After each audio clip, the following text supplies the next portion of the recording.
Kejaksaan Agung menangkap tersangka kasus korupsi komoditas timah Henry Lee saat tiba di Bandara Suta, Tangerang, Banten sepulang dari Singapura.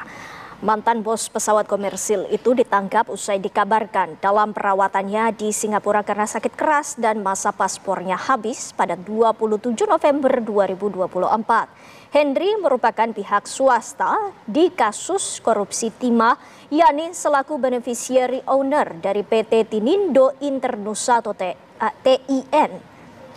Kejaksaan Agung sendiri telah menjerat 23 orang sebagai tersangka dalam kasus korupsi tata niaga komoditas timah wilayah IUP PT Timah Tbk tahun 2015-2022. 17 tersangka sudah mulai disingkan dengan 3 diantaranya telah dijatuhi vonis.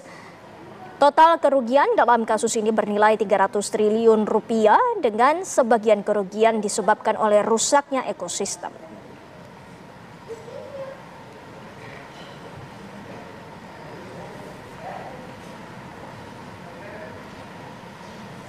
Kejaksaan Agung menahan Henry Lee di Rutan Salemba, Jakarta selama 20 hari ke depan. Penahanan dilakukan setelah Henry Lee menjalani pemeriksaan di Kejaksaan Agung usai ditangkap di Bandara Soekarno-Hatta. Henry Lee ditetapkan sebagai tersangka pada 27 April 2024 lalu setelah mangkir selama 2 kali pemanggilan. Pada panggilan sebelumnya sebagai saksi dalam kasus korupsi timah, Henry Lee tak hadir dengan alasan sakit. Berdasarkan informasi dari otoritas imigrasi Singapura, Henry telah berada di Singapura sejak tanggal 25 Maret 2024 dan tidak pernah memenuhi panggilan penyidik. Selain Henry, adiknya yang bernama Fandi Lee juga ikut terseret di kasus yang sama dan juga ditetapkan sebagai tersangka.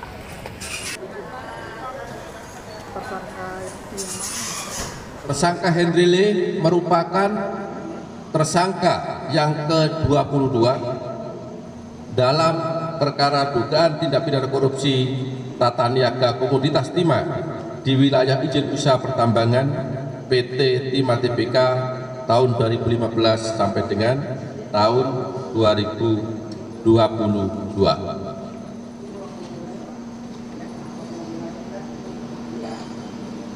Adapun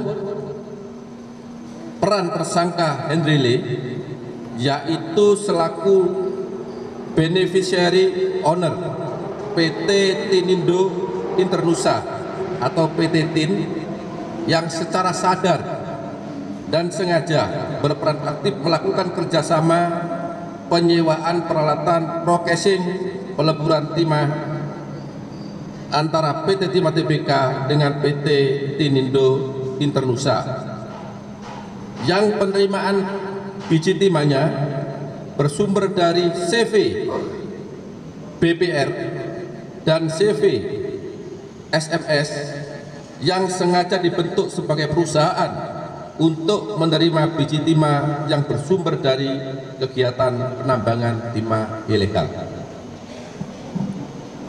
Akibat perbuatan yang dilakukan oleh tersangka Henry Lee bersama-sama 20 tersangka lainnya yang saat ini dalam proses persidangan, negara dirugikan sebesar 300 triliun 3 miliar 263 juta 740.131 rupiah